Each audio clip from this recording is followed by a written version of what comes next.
Coucou tout le monde, c'est Nat, je suis ravie de vous retrouver pour ce vlog spécial Halloween. Alors j'ai le cœur en joie, hein, évidemment. Vous savez que c'est quelque chose qui est important pour moi. Pour ceux qui ne le savent pas, qui me suivent depuis peu de temps, j'ai vécu aux États-Unis, donc c'est vrai que j'ai vraiment découvert la fête d'Halloween aux États-Unis. Bon, alors certes, c'est très commercial, hein, bien entendu. Tout le monde achète des bonbons, tout le monde se déguise. Les enfants font du porte-à-porte pour récupérer les bonbons chez les voisins, etc. Mais c'est super sympa. C'est vraiment une fête qui est super chouette. Elle est aussi importante que Noël pour les Américains, pratiquement.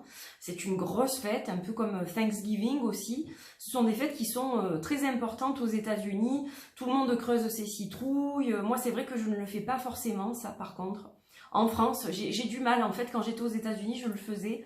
Mais c'est vrai que ici...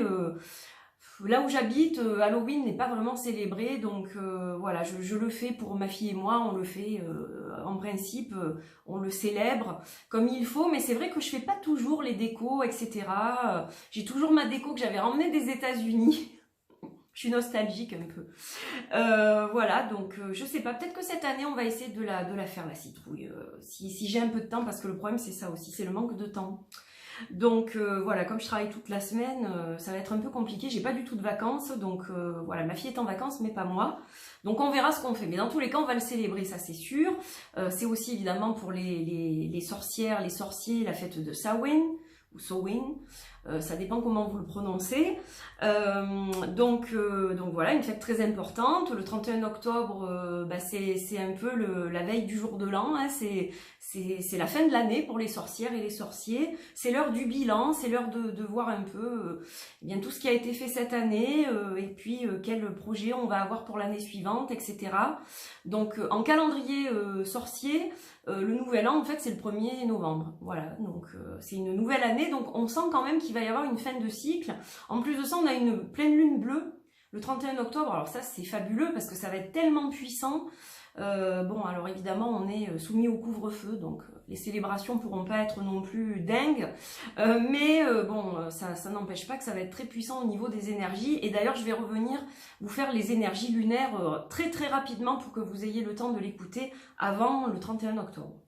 Voilà, donc ce vlog va se découper en 2 parties. Alors je ne sais pas comment je vais équilibrer ça parce que je vais vous faire probablement, je vais le couper en 2 de toute façon, je vais faire 2 vidéos je pense. Donc la première c'est les jeux de la saison que j'aime utiliser en automne, donc vous aurez des jeux un peu plus anciens et des jeux un peu plus récents. Voilà, je vais vous montrer ma sélection pour cet automne, des jeux que je vais à peu près utiliser environ jusqu'à Noël. Après, évidemment qu'il y en a certains que je vais continuer à utiliser, mais voilà, c'est eux qui m'accompagnent en ce moment, la plupart du temps, et je vais vous faire partager ma sélection pour Halloween, voilà, sur à peu près 4-5 jours. À partir du 29 octobre jusqu'au 2 novembre, je me suis fait une petite sélection de jeux avec lesquels je vais faire des tirages. Voilà, je vais faire une roue de l'année en calendrier sorcier, donc je vais faire 12 mois à partir du mois de novembre. Voilà, je vais faire ça, je vais faire le tirage de la pleine lune, je vais faire le tirage de Samhain, le tirage d'Halloween, enfin je vais en faire quelques-uns. Voilà, j'essaierai de partager le maximum de choses si j'y arrive. Mais voilà, dans tous les cas, je vais vous partager les jeux aujourd'hui. Je sais que ça vous plaît, je sais que vous aimez les vlogs, je sais que vous aimez bien me retrouver face cam de temps en temps et pas voir seulement que mes mains. Donc ça, c'est vrai qu'on me le dit relativement souvent. Avant, on te voyait tout le temps, maintenant on te voit moins. Donc j'essaye aussi d'entretenir ça pour que vous puissiez me voir. Voilà, puisque c'est important pour certaines d'entre vous. Donc du coup, voilà pourquoi aussi j'aime faire des vlogs, parce que moi j'ai l'impression aussi que vous êtes là et que voilà, même si je vous vois pas forcément, j'ai l'impression que voilà, on est ensemble et je vous partage tout ça. Et puis ça vous donnera peut-être des idées de cadeaux de Noël aussi, puisqu'il y a Noël qui arrive. Donc voilà, c'est ce que je me suis dit. Allez, sans tarder, on démarre tout de suite. J'ai déjà bien blablaté. L'oracle des sages. Je sais qu'on va me gronder. Il y a des gens de temps en temps qui me sacent en disant « Oh, tu parles trop ». Désolée, hein, moi je suis du sud et dans le sud on parle. En plus, je suis d'origine italienne, donc voilà. Alors, l'oracle des sages d'Alcide Nathanaël. J'adore cet oracle. Alors, il détonne par rapport à tout ce que je vais vous montrer parce que c'est à peu près le seul, je crois, qui est si coloré. justement, bah, j'ai besoin aussi de jeux, quoi qu'il y en a un autre, mais je sais pas où je l'ai mis. Oui, il est dans ma sélection d'Halloween, l'autre, qui est très coloré aussi. J'en ai 2 très colorés, puis les autres le sont moins. Donc celui-ci, je l'adore parce que, bon, déjà, évidemment, c'est Alcide qui l'a fait, donc j'adore tout ce que fait Alcide, ça, c'est pas un secret, je pense. Mais il est particulier, il est très différent de l'oracle de Mercure, que j'adore pourtant, très différent aussi des cartes divinatoires d'Algariel, que j'aime aussi, qui est son premier jeu. Celui-ci, il a encore autre chose, et puis on sent... Il a gagné aussi, je pense, en maturité, peut-être, je sais pas. Il y a quelque chose, on voit l'évolution de l'artiste, et vraiment, c'est un oracle que j'aime énormément. Donc, il est dans un magnifique coffret. Ça, vous pouvez le voir dans ma review que j'ai faite récemment, unboxing, pas review, mais je vous montre toutes les cartes, le livre, etc. Donc, il arrive dans un joli pochon. Je vais vous montrer quelques cartes. Donc, pour ceux qui me suivent sur Instagram et Facebook, j'ai fait un tirage hier pour le week-end, d'ailleurs. Et d'ailleurs, voilà les 2 cartes sur lesquelles on est tombé. Donc, si vous voulez aller voir le message, eh bien, vous pouvez. Alors, je vais essayer de me rapprocher et voilà, d'orienter pour que ce soit bien que vous puissiez voir les cartes. Donc, c'est un jeu très coloré, très épuré en même temps. Il est très, très beau. Il y a des cartes positives, négatives, neutres. C'est un oracle divinatoire. Et il y a plusieurs descriptifs au niveau des significations dans le livre. Voilà, vous avez le côté professionnel, le côté spirituel, le côté sentimental, donc c'est super bien fait et il est magnifique. Voilà, c'est une splendeur. Vraiment un jeu de toute beauté, puis je vous dis, il a des énergies vibratoires très intenses. Ça correspond à Alcide évidemment, hein, c'est lui qui l'a fait. Ses peintures vibrent très très fort, je trouve. Et voilà, il est très très intéressant ce jeu. Et puis si vous aimez les cristaux, il y a de magnifiques cristaux. Il y a beaucoup de cristaux. Je vais essayer de vous en montrer quelques-uns. Je vais essayer de vous les montrer. Les autres cartes sont très belles aussi, mais c'est vrai que les cristaux particulièrement sont magnifiques. Mais je vais vous en montrer d'autres aussi. Voilà, je vous montre, hop. Comme ça, vous voyez un peu les cartes et leurs couleurs. Donc vous voyez au niveau des pierres, c'est sublime. Elles sont vraiment très très belles. Ma mascotte, enfin je vais l'appeler comme ça maintenant parce que voilà, je le porte en bague maintenant, donc ça y est. Donc voilà, un magnifique jeu qui est, je vous dis, énergétiquement sublime, et puis à tous les niveaux, il est très juste en guidance, en divination, le livre est très bien fait aussi, voilà, c'est sublime, donc je le recommande fortement, et donc un de mes chouchous de la saison, forcément, je l'ai reçu il n'y a pas longtemps, mais c'est un chouchou de la saison. Alors ensuite, là vous allez voir qu'il y a de tout, c'est complètement différent. Le Messenger Cards, alors lui je l'ai depuis longtemps, hein. C'est un magnifique jeu qui a été créé par Sandra Kunz, c'est un jeu sur les animaux, donc si vous aimez les animaux, je pense que c'est un jeu qui va vous plaire. Alors il est assez sombre par les couleurs, c'est un jeu qui est bien pour la saison je trouve, et il est magnifique, chaque fois vous avez le titre de la carte et le numéro, et dans le livret vous avez de superbes messages, voilà. J'essaye de faire en sorte que, voilà, que vous voyez bien parce qu'elles brillent. Elles sont glacées, j'adore le format. Un grand carré, elles sont sublimes ces cartes. Voilà, ça c'est un jeu dont je ne me lasserai jamais. Il y a des jeux comme ça, on ne peut pas s'en lasser et il en fait partie celui-ci. Il est sublime. Je ne sais pas si vous avez bien vu. C'est juste trop trop beau. Voilà, donc il faut aimer le style, bien sûr, hein, c'est très particulier. Hop, le papillon. Là, on a la compassion avec les corbeaux. C'est juste sublime. Je ne sais pas si vous voyez bien quand je vous mets les cartes comme ça. Hop, voilà, je vais essayer de zoomer. Comme ça, vous les voyez mieux, peut-être.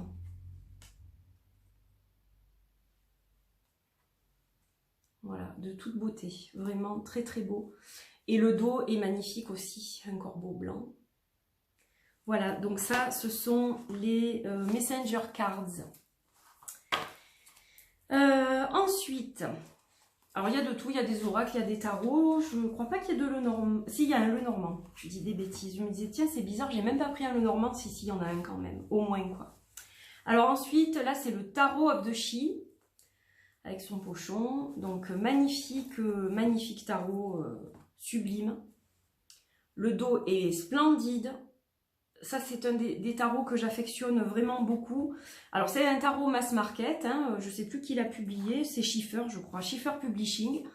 Et donc, moi, je lui avais fait des tranches noires. Je n'ai pas coupé les bordures. Beaucoup de gens l'ont fait, mais moi, je ne l'ai pas fait. Parce que je le trouvais beau comme ça. Et voilà, donc c'est très particulier. Les Shi, c'est une sorte de fée. Elles ont des allures un peu aliens. Hein, un peu... Voilà, un peu spéciale, particulière. C'est vrai que sur certains visages, on imagine plutôt un peuple d'une autre planète en fait. Et voilà, il est très très beau.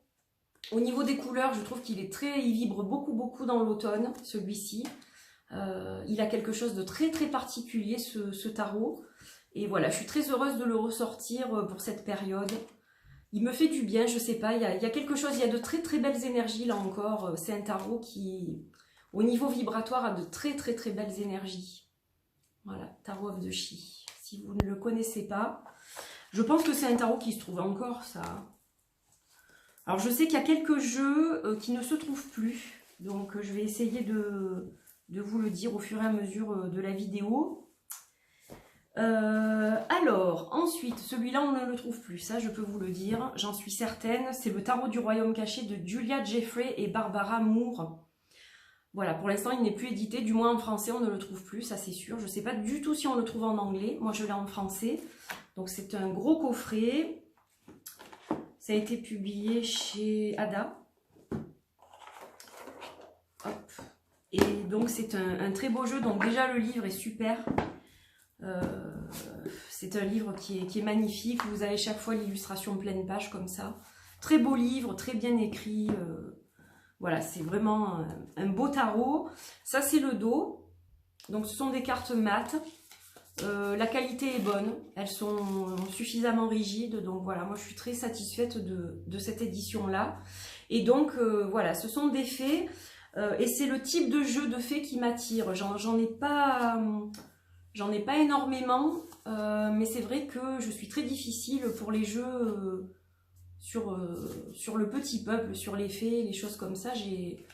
Voilà, je suis très difficile. Très beau, magnifiques images, très ancrées à la terre, évidemment. Hein, très forêt, très gaïa, très féerique. Il est sublime, sublime. C'est bien dommage qu'il soit plus édité celui-ci. Voilà. Vraiment très beau. Très joli. Et de belles énergies là aussi. Voilà. Sublime. Alors ensuite, celui-là j'ai reçu il n'y a pas longtemps. C'est le Bonestone and Earthflesh Tarot d'Avalon Cameron et Anna Tourian. Alors j'adore Anna Tourian, j'adore ce qu'elle fait au niveau des illustrations. Là je pense qu'elle s'est vraiment surpassée. Pour moi c'est le plus beau jeu qu'elle a créé jusqu'à maintenant, c'est celui-ci. Donc avec Avalon Cameron qui a fait le livre. Moi je l'ai mis dans une petite pochette rouge, voilà. Et ça lui va bien je trouve parce qu'il a les tranches rouges. Donc ce jeu n'est plus disponible. Ça c'est le dos. Ça représente un sablier en fait. Voilà, donc vous pouvez l'utiliser dans les deux sens. Donc ce jeu n'est plus disponible. Maintenant, j'ai lu sur Facebook dernièrement que Avalon était courtisé par des maisons d'édition. Donc je pense honnêtement que ce jeu finira en maison d'édition. Il y a de bonnes chances que ça arrive. Maintenant, vous n'aurez pas cette version-là. C'est-à-dire qu'à mon avis, les tranches, elles ne seront pas comme ça. Le dos sera différent, elle l'avait dit.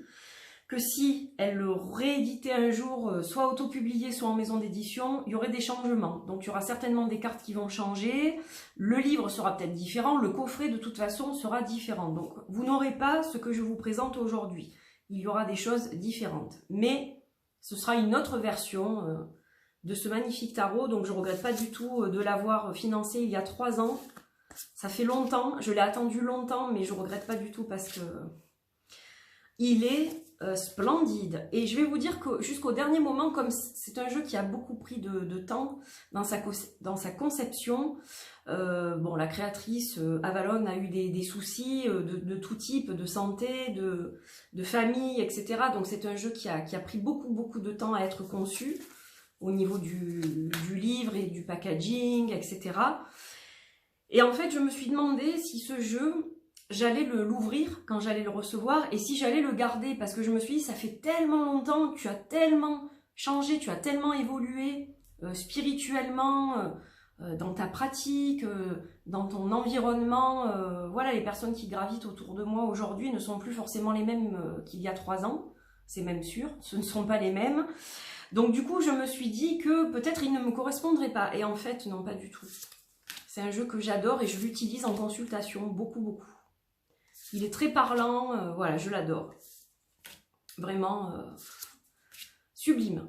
Alors je m'en sers au niveau intuitif et puis de temps en temps, j'aime bien aller voir la référence de la carte quand il y a un personnage de mythologie ou quelque chose qui vraiment pique ma curiosité, je me réfère au livre, voilà. Mais je l'utilise à l'intuition la plupart du temps. De toute façon, dans les tirages, oui, je l'utilise comme un tarot normal. C'est un rider, hein, il est basé sur le Rider-Waite. Voilà, après, quand je travaille toute seule et que j'ai envie de creuser un peu plus et de savoir qui est ce personnage, son histoire, etc., je vais dans le livre. Donc voilà, vous aurez peut-être un jour la chance d'avoir ce tarot entre les mains, mais il faudra être très patient parce que je sais qu'Avalon va prendre un petit peu de vacances après avoir vraiment fini tous les envois. Je sais qu'elle va prendre un peu de repos.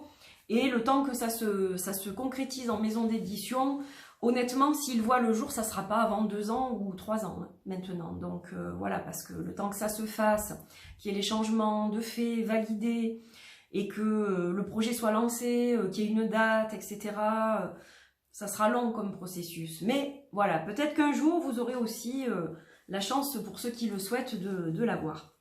Alors ensuite, je reviens à mes amours, hein, le pochon de Margot, qui accompagne le Oracle of Oddities. Donc là, vous avez les 3 versions. Voilà, et voilà, bon, ben, que vous dire, un oracle que j'adore. Donc il s'agit de 3 versions différentes de Oracle of Oddities qui sont donc dans ce jeu. J'ai 3 oracles, j'en ai fait un seul, et voilà, je l'adore, tout simplement. Il m'accompagne déjà depuis un certain temps. Alors qu'est-ce que j'aime? Ben, son côté macabre, mélangé aux cristaux, aux pierres, aux fleurs, aux insectes. Voilà, c'est aux animaux aussi par moments. Il y a des corbeaux, des choses comme ça. C'est un jeu qui est magique, qui est tellement juste. C'est un jeu qui m'avait rebuté au début. Il y a quelqu'un qui m'a parlé d'un jeu qu'il a rebuté il n'y a pas longtemps. Si elle écoute cette vidéo, ça va lui parler. Ce jeu, au tout début, je l'avais vu sur la chaîne de Siulor Esling, qui malheureusement n'a plus de chaîne à l'heure actuelle, qui était une sorcière qui était dans le paganisme, etc. Et voilà, qui avait une chaîne passionnante. Et donc, elle avait présenté la toute première version de ce jeu. Et quand je l'ai vu, je me suis dit, mon Dieu, mais jamais je pourrais avoir un jeu comme ça. Je sais pas, ça me plaisait pas du tout. Comme le Wild Unknown, le premier. Voilà, j'ai eu la même réaction pour ces 2 jeux-là. Et il se trouve qu'aujourd'hui, le Wild Unknown Tarot est un de mes tarots préférés, toujours. Et celui-ci, l'un de mes oracles préférés.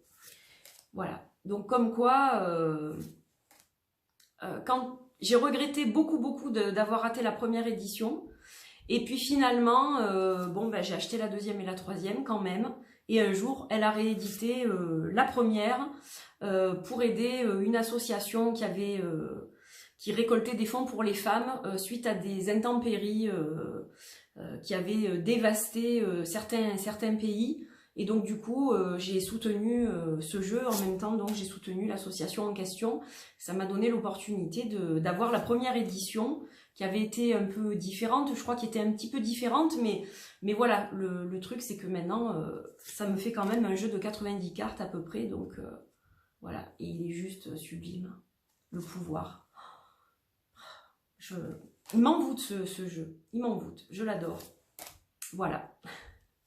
Donc il fait partie de mes chouchous. Alors ça me fait de l'ombre chaque fois, faudrait que je sois de ce côté plutôt, hein. Ça serait mieux. Voilà, je me rends compte au fur et à mesure de la vidéo que ce que je fais, c'est pas forcément le top. Donc on va essayer d'arranger ça. Alors ensuite, dans sa version auto-publiée que j'avais soutenue sur Kickstarter, un jeu de Sherilyn Darcy, Flowers of the Night Oracle, qui est un jeu australien. J'aime les jeux australiens. J'adore les jeux australiens. J'en ai peu par rapport aux jeux américains, j'imagine. Mais le peu que j'ai, ils font partie de mes jeux préférés en fait. J'ai remarqué que mon oracle préféré de tous les temps est australien. C'est le Magic and Manifestation Oracle Cards. Non, pas Oracle Cards. Je ne sais plus, mais Magic and Manifestation. Voilà, je l'appelle comme ça. Et mon tarot préféré, c'est le El Goliath Tarot, qui est australien aussi. Voilà, donc comme quoi. Donc ça, c'est le dos du Flowers of the Night. Une lune magnifique. Donc version auto-publiée. Je crois que c'est moi qui ai fait les tranches noires. Il ne me semble pas qu'elles y étaient. Je pense que c'est moi qui l'ai fait, ça. Mais à force, on ne sait plus. Et donc, voilà les cartes. Donc, elles sont grandes. Sur fond noir, avec des couleurs comme ça, du blanc et quelques touches de couleurs. Pas beaucoup, mais juste sublime. C'est vraiment, on a l'impression d'être dans la nuit et avec une lampe torche, on regarde un peu la nature, ce qui se passe. Ou alors, tout simplement, sous la lumière de la lune, qui est claire.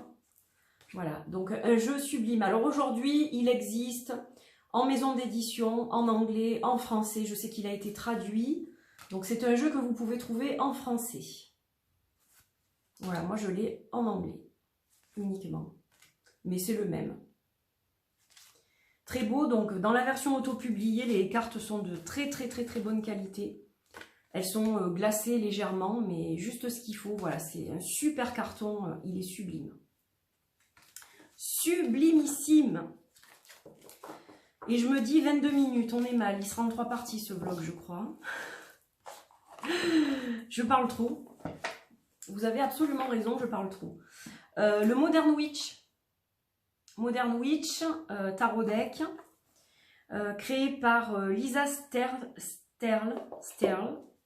Donc celui-ci fait partie de la version collector. Donc, je ne vous ai pas sorti tout le coffret, bien sûr, parce que sinon je m'en sors pas.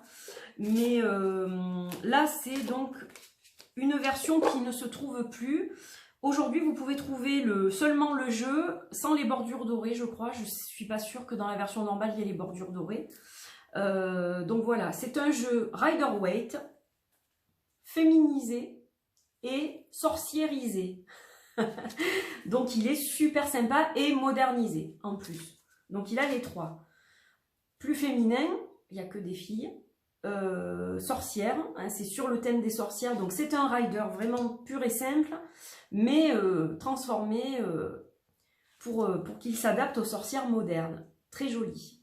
Un très joli rider, je l'aime énormément. Donc au niveau des riders entre guillemets classiques, c'est celui-ci que j'ai choisi.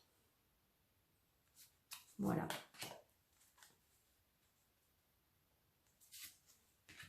Donc celui-ci, vous le trouvez toujours hein, sur toutes les plateformes de vente à distance. Et vous le trouvez dans sa version normale. Donc vous avez le jeu avec un petit guidebook. Et en fait, dans la version collector, il y avait une magnifique nappe. Il arrivait dans une grande boîte à biscuits. On aurait dit une boîte à biscuits en métal doré. Donc très beau aussi. Et puis il y avait des goodies, je ne me souviens plus trop. Mais voilà, il y avait plein de petites choses. C'était très sympa. Alors ensuite, un tarot que... Alors oui, c'est un tarot que j'aime. J'étais pas sûre que ce soit celui-là. C'est le Hanaka Tarot. Le Hanaka Tarot de Hanaka, qui est une artiste allemande. Et donc là, c'est la version auto-publiée.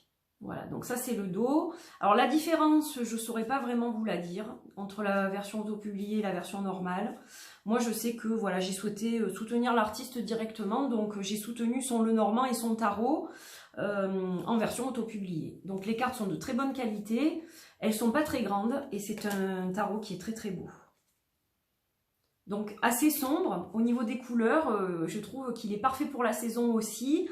Au niveau de ses énergies, c'est un tarot qui est parfait pour maintenant, quoi. Regardez, Voilà, au niveau des couleurs, au niveau des illustrations, je le trouve absolument parfait pour ce mois d'octobre. Et j'aime vraiment, vraiment l'utiliser actuellement, celui-ci.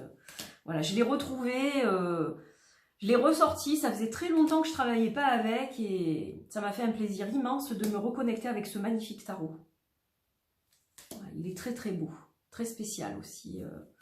Au niveau énergétique, il a vraiment quelque chose de particulier. Ils ont tous quelque chose de particulier, évidemment, hein. On a l'empreinte de l'artiste, mais voilà, c'est juste sublime. Voilà, voilà. Alors ensuite, on a le Earthbound Oracle, que j'aime énormément aussi, de Andrew Liam Schwartz, qui s'appelle School Garden aussi sur les réseaux sociaux.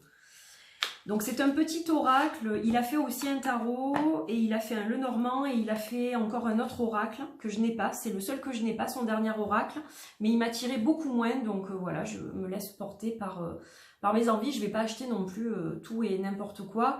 Quand un jeu ne me parle pas, voilà, c'est évident que je ne vais pas l'acheter. Du moins c'était peut-être pas le moment, et puis j'en achète très peu maintenant parce que j'en ai quand même beaucoup, même si j'ai réduit ma collection, je me suis séparée de beaucoup de jeux pour éviter de garder ce dont je ne me sers pas, mais c'est vrai que j'en ai encore beaucoup et du coup j'en achète vraiment peu maintenant. Donc un jeu macabre, ossements, cristaux, voilà, c'est un jeu qui est parfait aussi pour cette saison, ce mois d'octobre, ce mois de novembre qui arrive. Un jeu très intuitif, il n'y a pas de guidebook avec ce jeu, comme le tarot, comme le Lenormand, il n'y a jamais de guidebook, mais voilà, c'est très parlant, je trouve ça sublime, j'adore ce que fait cet artiste. Après le dernier, je ne sais pas pourquoi il ne me plaisait pas en fait, je pense que c'est parce qu'on pouvait le lire dans plusieurs sens, c'est un carré, et on peut le lire, il avait l'air très complexe, voilà, au niveau des lectures, et c'est pas au niveau artistique, c'était surtout au niveau des lectures, je me suis dit, je vais pas y arriver avec ce jeu, c'est pas du tout mon type de jeu. Et du coup, voilà, je me suis pas laissée emporter par celui-ci, mais par contre celui-là, je l'adore. Alors bizarrement, je n'ai pas ressorti le tarot, j'ai vraiment eu envie que de l'oracle. Voilà, cet oracle, c'est une merveille. Donc toujours dispo sur sa boutique Etsy. Ça je le sais, je l'ai vu il n'y a pas très longtemps. Alors ensuite, un jeu qui n'est plus édité. C'est le Witchbone Oracle de Aubrey Sib. Je vous l'ai déjà montré plusieurs fois. Donc c'est un très très beau, très bel oracle, pareil, qui est un peu macabre par certains côtés. Donc ça c'est le dos. Et évidemment, hein, ça va toujours bien dans la saison, donc c'est pour ça que c'est surtout à cette période-là que j'ai envie d'utiliser ces jeux aussi pour le côté introspection, le côté shadow work, faire le bilan, affronter ses peurs. Je pense que voilà, ils sont très ancrés dans ce type d'énergie, ces jeux-là. Et donc celui-ci est très particulier. J'aime beaucoup d'ailleurs l'associer à Oracle of Oddities, même s'il est un peu plus moderne au niveau des dessins. Parce qu'Oracle of Oddities, c'est des illustrations vintage, ce sont des planches anatomiques, au départ, qui ont été revisitées par l'artiste, par Claire Goodchild. Là, il s'agit de dessins modernes, voilà, qui ont été pris pour incruster dans les cartes. C'est un travail de montage, mais je pense que les illustrations sont faites par l'artiste. Mais c'est vrai que voilà, il y a un décalage au niveau du temps, mais ils vont quand même très bien ensemble. Et puis on a les chakras dans celui-ci aussi. Voilà, donc et les éléments. Donc c'est un jeu qui reste intéressant. Et qu'on peut associer avec plein d'autres jeux du même style, hein, aussi avec le tarot qu'a fait Claire Goodchild. Voilà, on peut l'utiliser avec beaucoup de jeux du même style, un peu. Alors là encore, un jeu qui n'est plus édité. Désolé. C'est le magnifique Heart of the Fairies de Brian Froud. Donc là encore un jeu de fées qui me séduit totalement. Alors j'ai un autre jeu de Brian Froud que j'aime moins, mais celui-ci vraiment je l'adore. En plus les livres sont super. Il y a des super bouquins qui accompagnent ces jeux. Et voilà, le tout c'est vraiment magnifique. Là encore dommage qu'il ne soit plus édité. On a un côté très anglais aussi je trouve. On a ce côté royal un peu, vous voyez, j'adore, je le trouve magnifique, vraiment sublime. Alors très ancré à la terre évidemment, hein, très forêt, là encore, quand je regarde ce type de jeu, j'ai l'impression de rentrer dans une grande forêt avec plein de créatures merveilleuses, voilà, c'est féerique, hein, il n'y a pas d'autre mot, c'est vraiment féerique et c'est magnifique au niveau des illustrations, c'est une œuvre d'art. Vraiment splendide. Voilà, si vous aimez la nature et les fées, les gnomes, le petit peuple, je pense que c'est un jeu qui vous plaira. Voilà, regardez, magnifique. Voilà, donc là encore, j'ai beaucoup de plaisir à travailler avec ce jeu en ce moment. Je surveille parce que je vais devoir couper, je pense, et j'en suis même pas à la moitié, donc c'est un peu catastrophique. Je pense qu'on finira sur celui-là et on se retrouvera pour une seconde partie. Donc avec un pochon de Margot encore une fois. Elle fait des choses merveilleuses, notre Margot. Et là je vous présente le Naked Heart Tarot dans sa toute première version auto-publiée. Voilà, qui a été créé par Gillian C. Wilde. Qui a aussi fait un superbe oracle que je compte... avoir peut-être pour Noël, j'espère.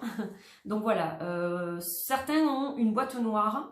Moi j'ai cette boîte là parce que c'est la toute première édition et je suis très contente d'avoir la toute première édition parce qu'elle est sublime.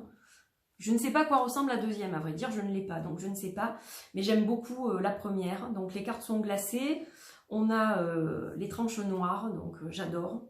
Noires mais brillantes. Et il est vraiment sympa. Et puis il y a des cartes du coup qui ne sont plus dans la version suivante. Voilà, magnifique.